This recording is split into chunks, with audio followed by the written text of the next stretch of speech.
All right, we're going to do a quick tutorial on the Earthworks screen, the layout.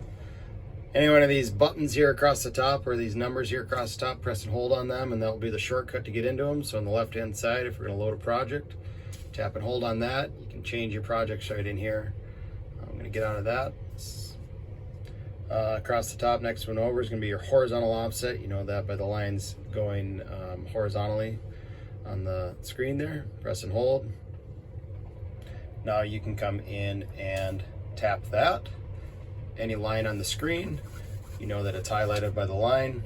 If you want to put in an offset, you just punch in 2 feet, left or right of the line, and you can see that the red line is what you're going to, the cyan line is what is highlighted.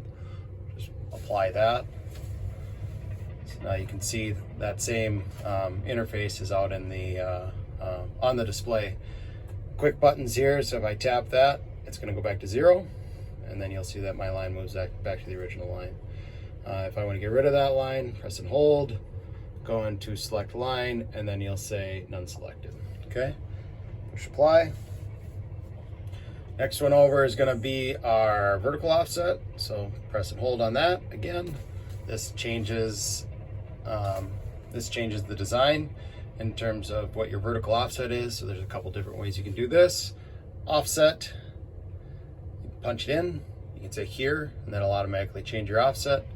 And then you can also go into the slider right over here and go up and down like that. So that's pretty sweet. Push apply, that'll have that offset. And again, there's memories in here, so now you can just tap that and it'll go to 0. If I tap it again, it'll go back to my 0.02. I've got three tiles here for layout. If I swipe to the left, single, swipe to the left again or right, you can go either way, 2 fingers, swipes. And then if I want to change any of these, I can press and hold on this and it will say line worker layout. So if you are using VCLs for your project files, then line worker will work, and that'll be for turning layers on and off, but we're just going to go with layout. And then I can change, let's just change it to bubble so you can see what it is. Next one down at the bottom, text items, press and hold. So then you can, these are the ones that are highlighted.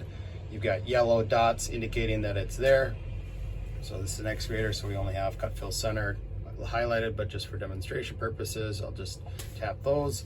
So now you can see that I've got cut fill left and cut fill right on the left hand side. You can swipe these, so you can put a lot of them in here. I think you can put almost as many of them in here as you want. You can swipe these back and forth, but if you wanted to have them so they're always displayed, press and hold on this little handy dandy little deal here and just slide them over to the left, and you can move them anywhere. So if I wanted my elevation to be right here, I can do that. We're all done, right? So now I've got them right here, so you can see across the bottom which ones are being highlighted. Obviously, as I add more, those white dots will get more. So now if I need my other cut fill right or my other piece of information on the right side, just slide it over. So, and then I'll go over this real quick on the right hand side. This is going to be your focus point. So press and hold, tap on that. That moves your focus. You can see that little arrow. So if I'll see if I can change this here. So the green is going to be my guidance point, my guidance method for where the excavator is reading on the surface. The focus point is going to be for horizontal. If I press and hold on this, now I can change my vertical guidance, and I could change it to link to focus. And now if I push apply, now when I hit my focus point, tap over here, you can now see the vertical guidance moves. So this applies to excavators, dozers, motor graders, all earthworks machines. So that's the quick and dirty of what's going on. And the last one will be here. If you press and hold on the yellow, it gets you back to your start screen. So